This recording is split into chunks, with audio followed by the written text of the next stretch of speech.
আমরা কিছু বলছি না তোদের, আমরা শেষ মুহূর্ত পর্যন্ত দেখতে চাই যে তোরা কত লাফালাফি করতে পারিস। এত চোখ রাঙানি ভারতবর্ষকে দেখাবেন না, ভারতবর্ষকে চোখ রাঙানো দেখাবেন না। শুধুমাত্র পশ্চিমবাংলায় ডেইলি সরকারি হাসপাতালগুলোতে যে কটা বাচ্চা জন্মায় না নতুন, সেই বাচ্চাগুলো পেচ্ছাপ করে দিলে তোদের বাংলাদেশ ডুবে যাবে।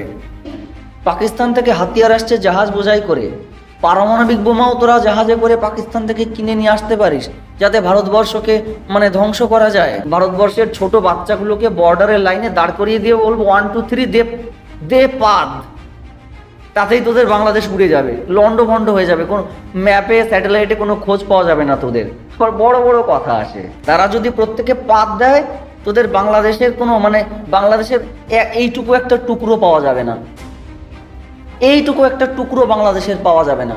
শুনে রাখ, জামাতের ছোট লক্ষ্য একটা। নমস্কার, বিবর্তন